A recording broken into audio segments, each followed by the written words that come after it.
Alright, بسم الله الرحمن الرحيم والصلاة والسلام على أشرف الأنبياء والمرسلين نبينا محمد وعلى آله وصحبه أجمعين. Ladies and gentlemen, Assalamu alaikum wa rahmatullahi wa barakatuh. Again, it's a pleasure to reconnect again through the SSBMT webinar series. As you have probably seen the recent announcement, advertisement, webinar series will be on a weekly basis. And it's basically going to replace our actual meetings for the year. You know, as you're aware, because of the pandemic, we decided to cancel our meeting, mostly again for safety of our attendees and for the flight restrictions, I think until the end of the year. And we decided to replace it with these webinar series. We decided to have it weekly instead of condensing it over a few days like any other meetings. Maybe for the ease of getting the attention of our attendees and to focus on a topic every week, and we would have one of our elite hematologists from around the world to speak on a different topic every week. This session will be these sessions will be focusing on how I treat, and then there will be a highlight from our sponsors, and then in the last half an hour, total of 1 hour session on the latest from pharma industry. Once we have sponsors for this meeting, we don't have a specific sponsor, and there won't be a highlight of what's the latest. However, we will focus today on how I treat. So without overdue, I would like also to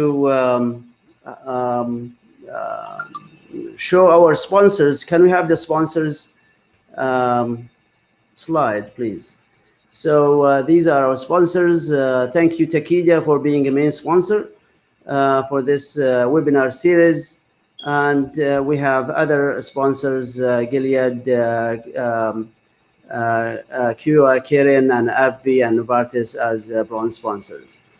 Can we have back the slides of the today's session? So it's a pleasure again to meet again and reconnect with Professor Ayalew Tefferi. Dr. Tefferi is well known to our hematology community, well-known professor of medicine, consultant hematologist from Mayo Clinic, Rochester, Minnesota. Tefferi has been well-known as an excellent speaker with focus on myelofibrosis disorders. Today we will focus on primary myelofibrosis. So Tefferi, you will have 25 minutes up to 30 minutes talk, and then we will have question and answers. So our attendees, please post your questions and answers in the Q&A corner, and we'll explore them and browse them at the end of the talk. Tefferi, please, you can go ahead. Thank you very much, Ahmed. Let me see if I can get the slides.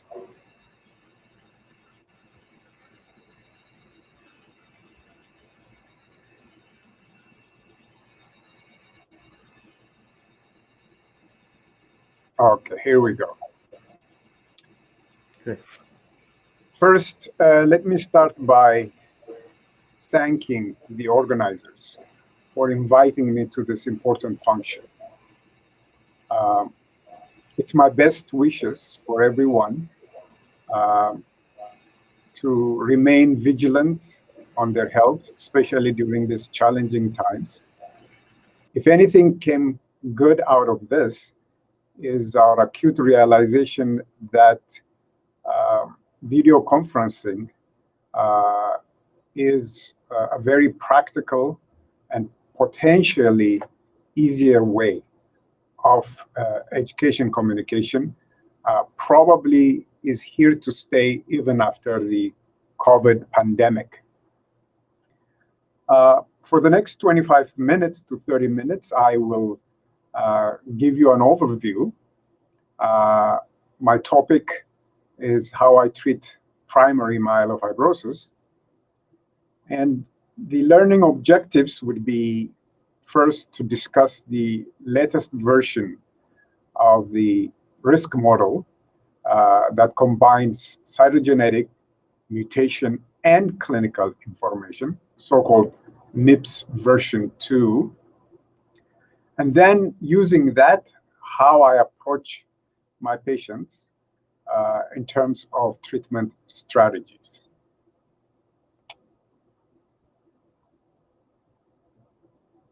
Let me start with giving you a bird's eye view of our extensive experience at the Mayo Clinic. Over 20 years median follow-up, over 3,000 patients with myeloproliferative neoplasms were seen and followed for a median of 20 years. And we published this information last year. And as you can see, primary myelofibrosis is clearly the worst among the three, with median survivals of only 4.4 years, whereas in ET and PV, the median survivals are well over 15 years. And as expected, this is because more patients with myelofibrosis die of leukemic transformation. As you can see here, the rate of leukemic transformation is much higher in myelofibrosis.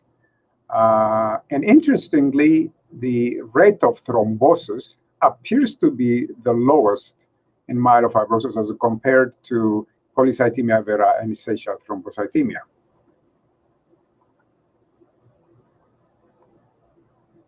Now, even though I gave you that 4.4 years all comers, most of those patients were above age 60 and mostly above age 70.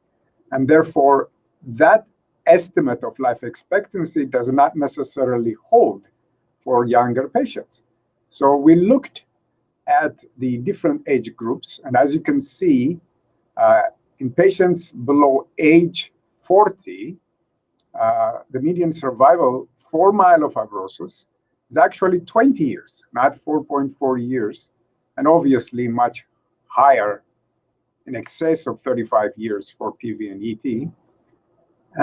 But once you get on to the middle age group of 41 to 60, then the median goes down to 8 years, and above age 60, the median goes to 3 years, mostly a function of age. Now, shortened survival is not the only bad thing that can happen with myelofibrosis. The other major thing is quality of life compromise. And the four major things that compromise quality of life include anemia. A lot of people are transfusion dependent. Massive splenomegaly with all its attendant complications. Constitutional symptoms, including severe night sweats and fatigue. And cachexia. These patients lose lean body weight. And these are the issues that these patients have to go through.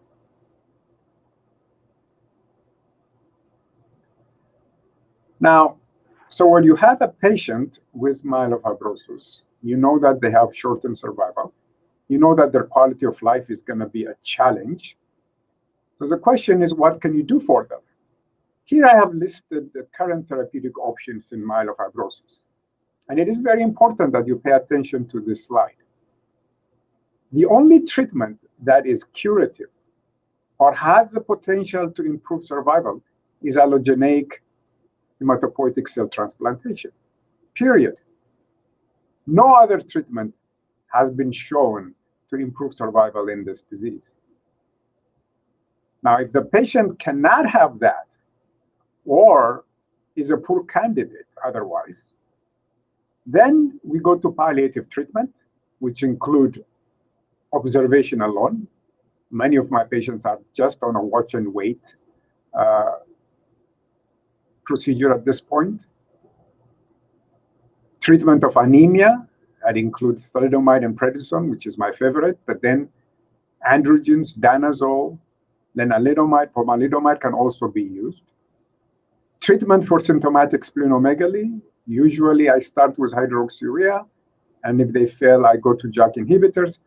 But ultimately, they may have to have splenectomy, even after that. And we have done a lot of splenectomies after failure with JAK inhibitors, and some patients do reasonably well. Constitutional symptoms can only be addressed with JAK inhibitors. So if that is a major problem, then we don't really have an option. Some patients may have extramedullary hematopoiesis in any part of the body, including the long bones with severe bone pain.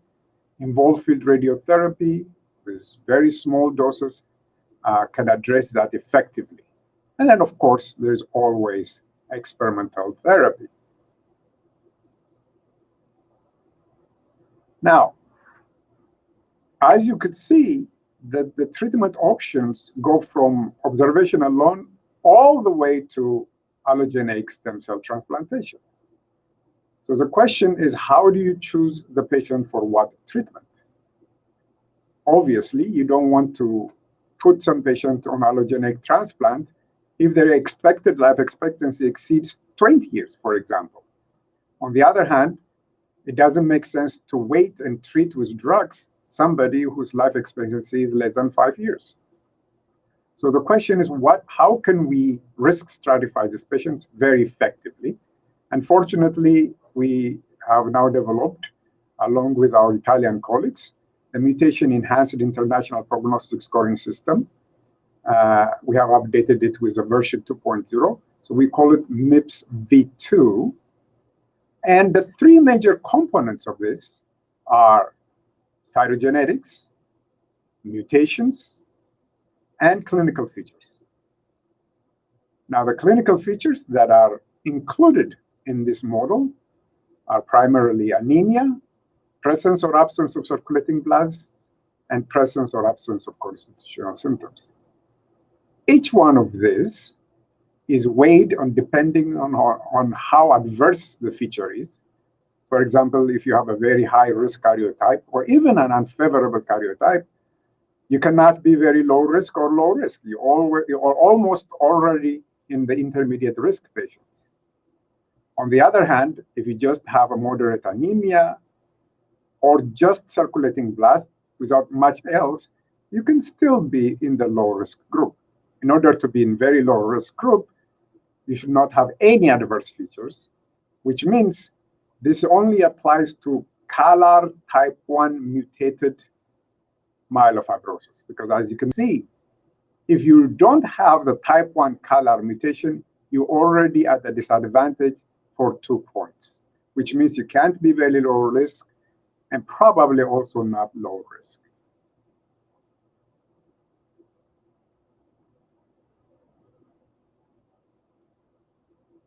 Now, if you're wondering about what very high risk and unfavorable karyotypes are, this is a nice slide that shows you the very high risk, which are usually true for any myeloid neoplasms: monosomy 7, isochromosome 17, inversion 3, 12p minus, 11q minus, and interestingly, trisomies 21 and 19 are also very high risk cytogenetic abnormalities. The good risk are, of course, normal, loss of Y, chromosome 1 duplications, and the more frequent ones, which is a 20q minus and 30q minus, are also good risk. And of course, trisomy 9 is also good risk. Now, If you can then score these patients, then there is an online scoring system, depending on those three components, and you can come up with very low risk, very high risk categories. And whether you use all patients, regardless of age, or you use the patient population which is transplant age, that is age 70 years or younger, the slopes are very similar and tell you that very low risk patients have an almost normal life expectancy. Excellent 10-year survival of 86%. The low risk are not too bad, with a 10-year survival of over 50%. And remember, these are the patients with one or two adverse points. Then things get a little more worse as you can go to intermediate. And then, of course, with high and very high risk, and as you can see here, anything above 5 points puts you into high or very high risk. And there, the 10-year survival is clearly less than 10%. 5-year survival is usually less than 10%. And these are the patients where you really have not much to lose by being very aggressive and going for transplant right away. Now, so this is how we risk stratify patients. And once we risk stratify using MIPS V2, then it becomes easier as to how we're going to approach the treatment for this patient. Obviously, if the patient is very low risk or low risk, I think treatment does more harm than good. So my recommendation for very low risk or low risk is really just observation, unless they are treatment requiring because of a big spleen, anemia, or what have you. So in general, observation only.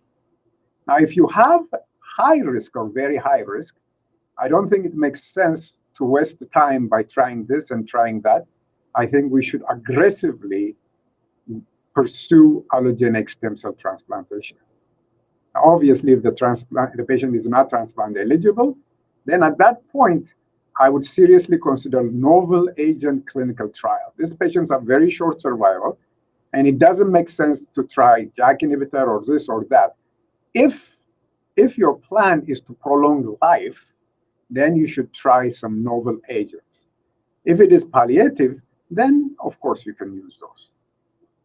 But then there is an intermediate risk group where they are treatment requiring, but not as bad. So their survival, 10-year survival is almost 30%.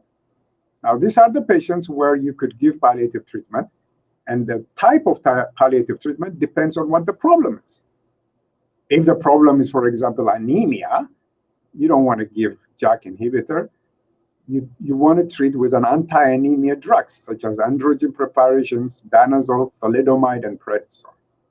If the problem is primarily splenomegaly, I usually like to use hydroxyurea first before I exhaust all my options. And if they fail, then I go to ruxolitinib.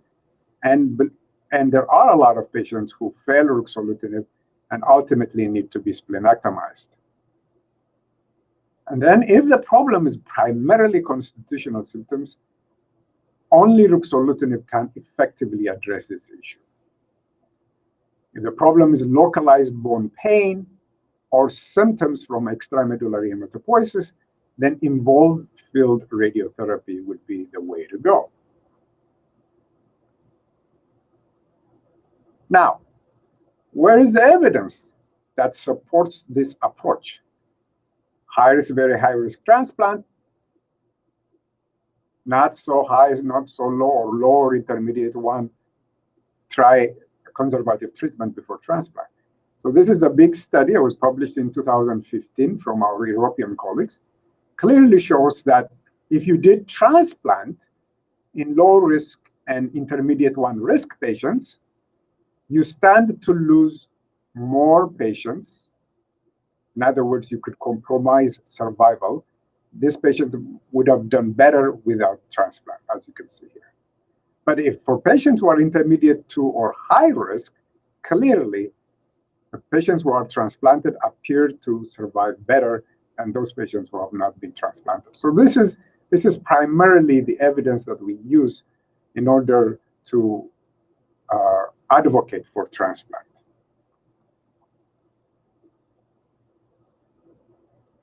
Now, is there anything else that can improve survival? Not even close. This is, for example, 100-patient study from the Mayo Clinic, where we treated this with one of the JAK inhibitors, momelotinib, and we compared this 100 treated patients with 442 not receiving the treatment, but adjusted for DIPS plus risk score. So we're talking about high, intermediate to risk that receive momelotinib or not. And as you can see, there's absolutely no difference in survival. We've shown the same thing with ruxolitinib. And even the company-sponsored analyzed data does not show a significant difference in those patients randomized to ruxolitinib versus best available therapy. So those are the evidence that we use to really strongly recommend transplant if you have high risk or intermediate to risk patients.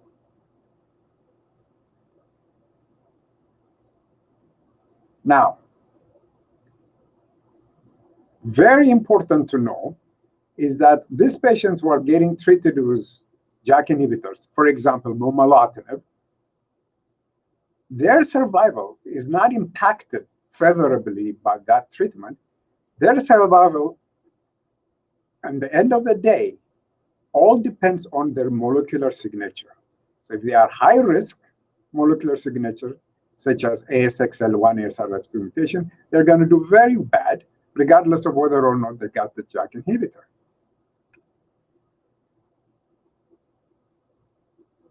The question is, can transplant overcome the adverse effect of mutations and cytogenetic abnormalities? And this is a Mayo Clinic experience. 56 transplanted patients over many years, allogeneic transplant, compared with strictly controlled, matched for age, DIPS, karyotype, and clearly, the patients who have been transplanted have benefited from the transplant. But more importantly, in this study, we were able to show that transplant overcame the adverse features of karyotype or even DIPS appropriately.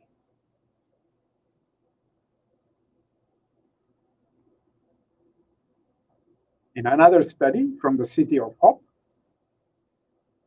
they again show that transplant was not affected by the presence of HMR mutations. And again, they show the very high risk might not do as well, but still there is a plateau. There is hope for salvage with transplant, even in very high risk cytogenetic groups.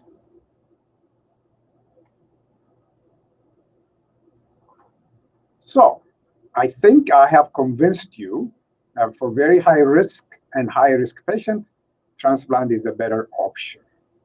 The question is, what do you do if the patient is not transplant eligible, or if the patient does not have a high risk disease, but a lower risk, but which is treatment requiring? There, it depends on what the problem is. If the problem is anemia, then you want to use anemia drugs such as androgen preparations, danazol, thalidomide, and prednisone, not ruxolitinib. That would only make the anemia worse. If the problem is splenomegaly, I usually like to start first with hydroxyurea, and then if that doesn't work, then I go to ruxolitinib. Because you have to remember, the effect of ruxolitinib is finite. It usually goes away after a year. So you don't want to exhaust it. Maybe you should save it for a rainy day. And then obviously splenectomy is there. Constitutional symptoms, again, only ruxolitinib can help, and localized bone pain, radiation only. Now, in terms of the JAK inhibitors that are available, we now have two that are FDA approved, ruxolitinib and fedratinib. And then there are two that are waiting for FDA approval, momelotinib and pacritinib. They all work very similarly in terms of their effect on the spleen or their effect on symptoms. Very similar. The difference, there are two differences. One is the effect on anemia. Most of them make the anemia worse, except momelotinib, which appears to make the anemia better. So if it was available, you would say, why would I use the others if momelotinib can improve the anemia? Well, the problem is sometimes about 20% of patients, momelotinib, can get a thalidomide-like sensory neuropathy. So you have to take that into consideration. And obviously, because of the side effect profile, we choose ruxolitinib over fedratinib as first-line treatment. Now, a lot of you are using ruxolitinib. I think it would be nice to have some practice points on it. It's indicated if you have a big spleen or severe constitutional symptoms. And remember, even though this drug can cause anemia and thrombocytopenia, sometimes you have no other option.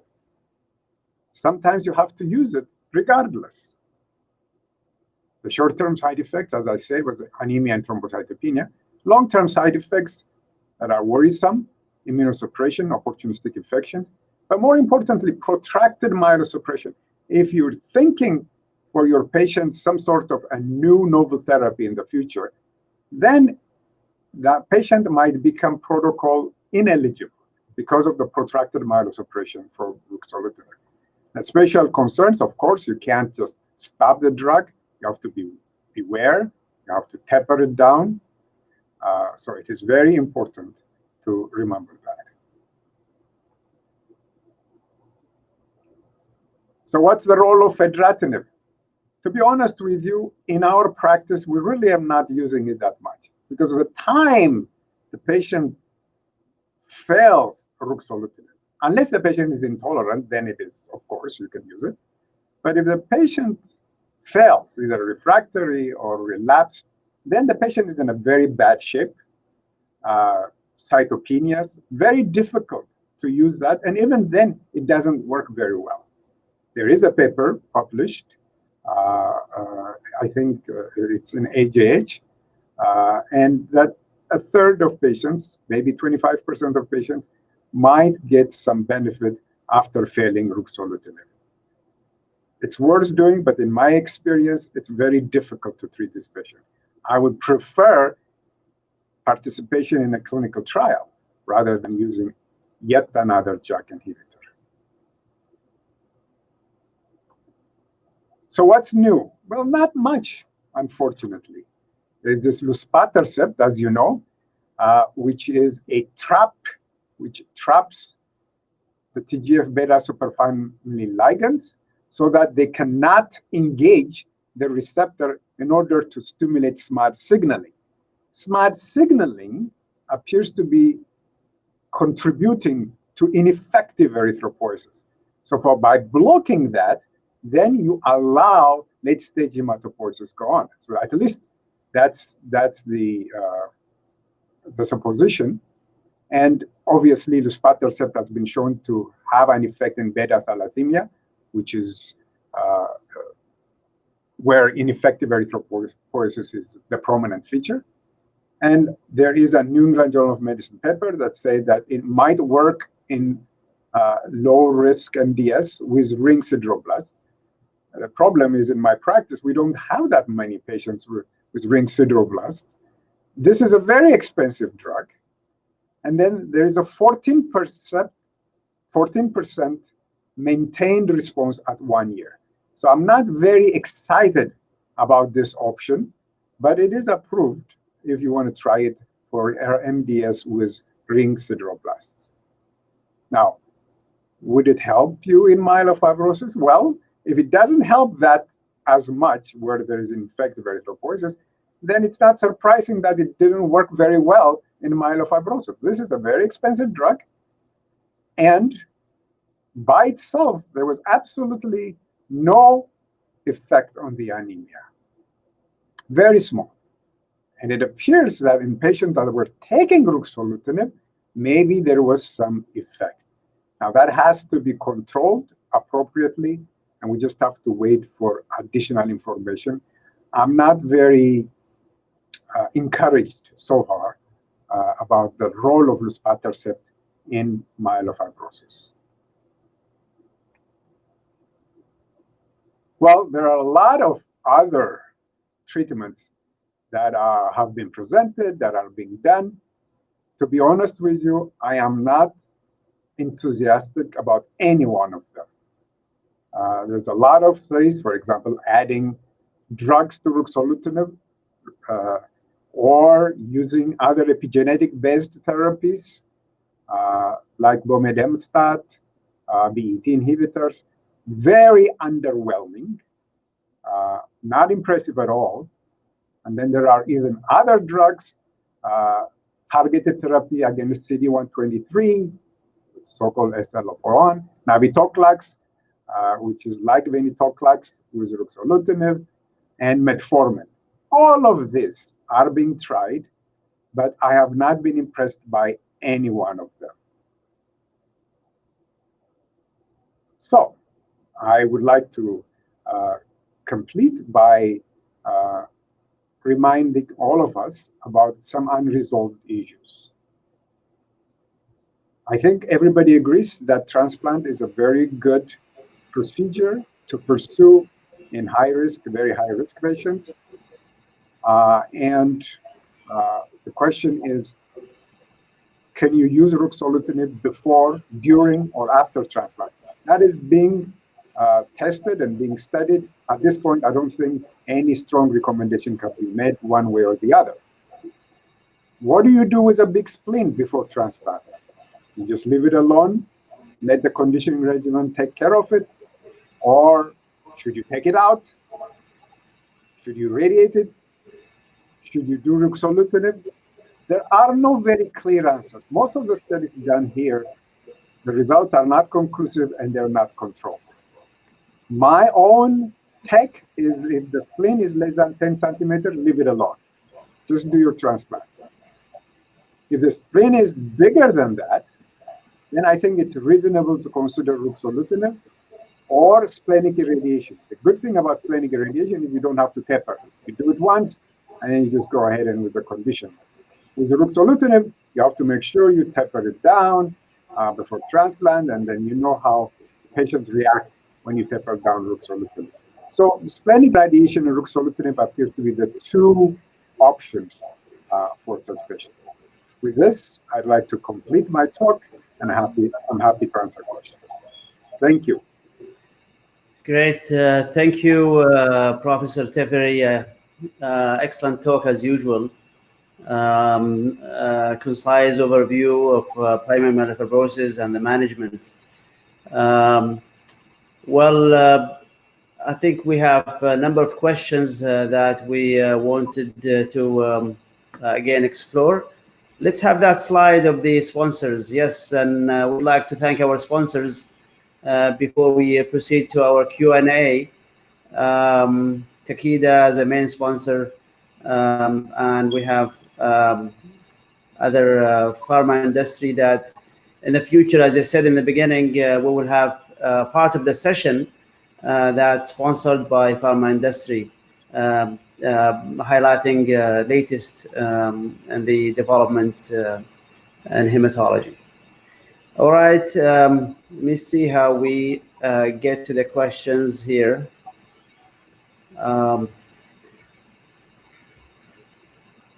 Yeah, this is a question that's related to children. So, Ayalew, can we apply the same treatment strategy for children? It's a very good question. As you know, I am an adult hematologist. Right. And I don't want to confabulate. I don't want to say things that I don't have major experience with. I do not see why not, as long as we understand the pharmacokinetics and everything, which is age dependent. I do not see why we can't use it for children. I would be a little more conservative when it comes to children. So I would observe the most important thing with children is to make sure that we're not dealing with a congenital, a hereditary issue with thrombocytosis or with myelofibrosis or autoimmune myelofibrosis. The differential diagnosis is broader and has to be addressed more seriously in children. But otherwise, I really don't see why we can't use some of these treatment strategies for children as well. Right. All right. Another question here is MEP's dynamic score? Yeah, absolutely, and that's why we, if you remember, DIPS was also a dynamic score. So from then on, we really just stayed on the dynamic score. The dynamic score basically means that you can apply it at any time. You don't have to apply it from the time of diagnosis. So you see the patient, you can just apply the score right then and there. So yes, it is a dynamic score. Okay. Yeah, another question about erythropoietin or erythropoietin-stimulating agents for anemia and myelofibrosis. So do you have experience? What's your experience? Yes. From Nadim? I have lots of experience because I'm older. I have been using this for many, many years. And here are the things. First of all, I have not been very impressed by its effect, number one. Number two, patients' splenomegaly gets worse. Whenever I put them on erythropoiesis-stimulating agents, their spleen gets larger. And especially if they don't have a palpable spleen, then you might actually cause another issue by starting erythropoiesis-stimulating agent. The other issue is that it usually does not work if you are transfusion dependent. So even if it's going to work, it has to be in patients that are anemic but not yet transfusion dependent.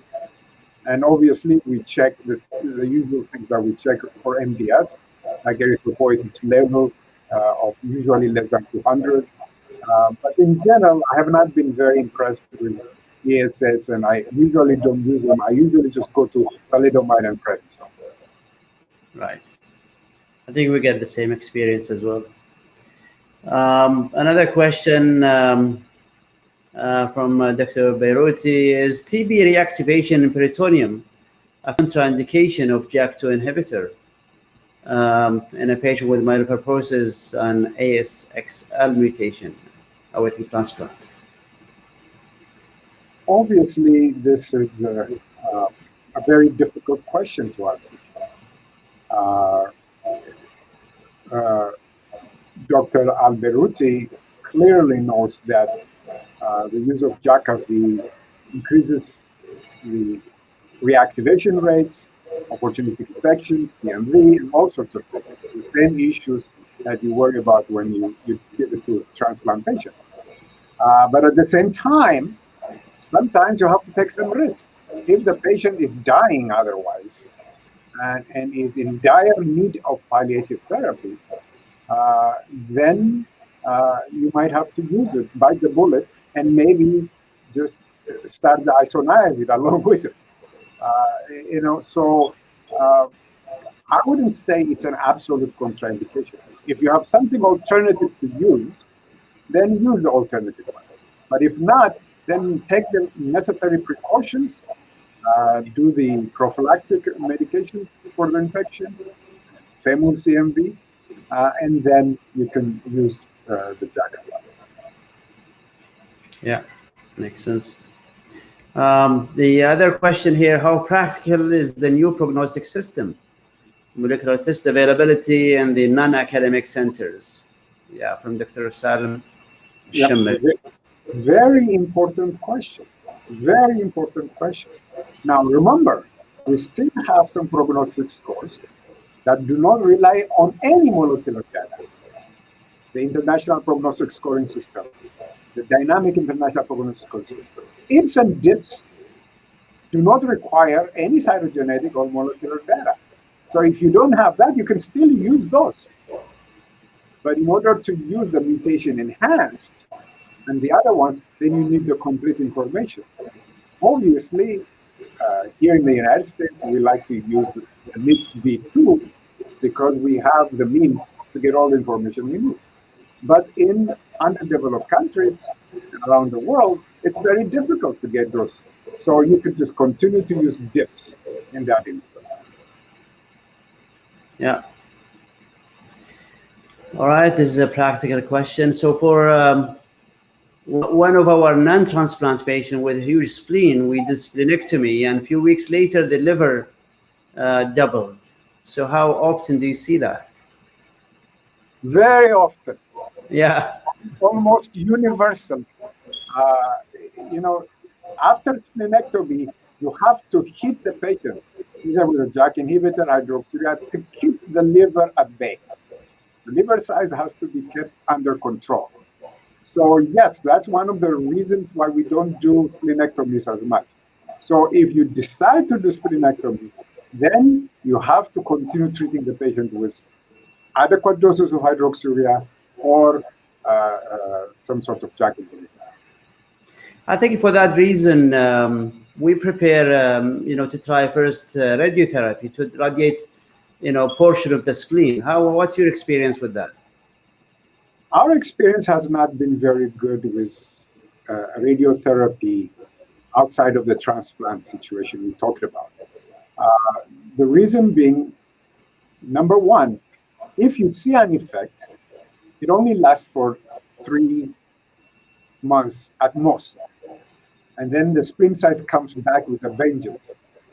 But more importantly, and this is very important, patients get protracted cytopenias, and the platelets go to zero. You pour in the platelets day in, day out, they don't budge. So you really put the patients into severe protracted pancytopenia. So we usually don't like to do radiation, but in general, it's best to just go ahead and do what you need to do before the radiation. All right. Next question is, what's the role of T-cell replete haplo, Ayalew, and very high risk myelofibrosis? Obviously, there are many variants of allogeneic transplant and transplant in general. There is unrelated, there is haplo, T-cell replete haplo, all sorts of things. There is not enough data, and clearly there is no controlled study to tell us how these things compare to the garden variety way of doing transplant. Every center is doing their own protocol. There are centers which do T-cell replete, there are centers which do high-dose cytoxin conditioning, and everybody is coming up with some preliminary information that needs to be ultimately tested in a very larger group of patients in a controlled fashion. So at this point, I do not recommend that over unrelated. I would probably use unrelated before I use T-replete. But maybe I don't know enough yet. Maybe the information is not there yet. We just have to wait. But for right now, I choose unrelated over all the other variants. Right. One question here is a clarification on the size of the spleen. When you said 10 centimeter, do you mean below Costa margin, or is that the total by ultrasound? Very good. That is below, palpable, below the left costal margin. Not ultrasound is palpable below the left costal margin. And you know, that can be 15 centimeters too. It's okay. In other words, we don't have, 10 is not a magic number here. The question is it manageable? 10 to 15 centimeters, then they can proceed with transplant, in my opinion.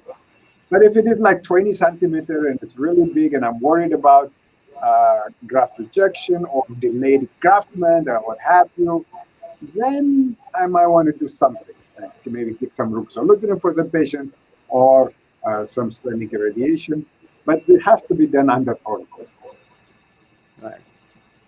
So regarding the dose of ruxolitinib, this is related to thrombocytopenia, but in general, what do you aim? Do you aim for the 20 BID, or what's your, and how often do you reach it? That's a very good question, because what you hear about written up or what have you is not what is practical. If the patient looks good, then cytopenias are not an issue, you can go with 20 BID as a starting dose.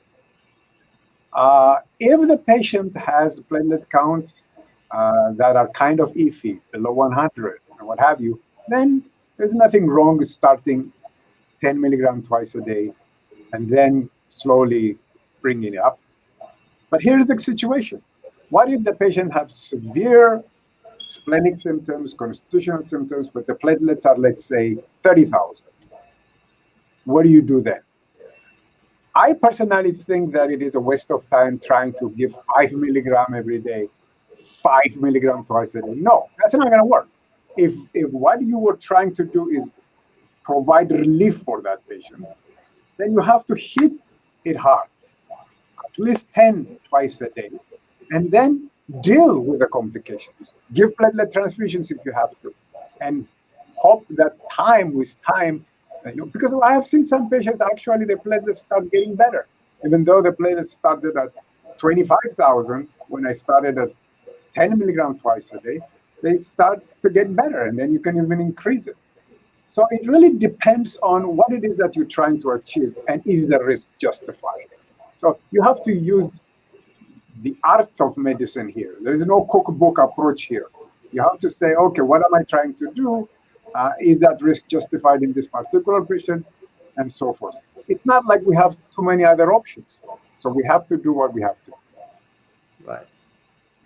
All right. And I think our last, or the one before last question, will you take patients with intermediate 2 or high risk myelofibrosis with a child A class liver cirrhosis?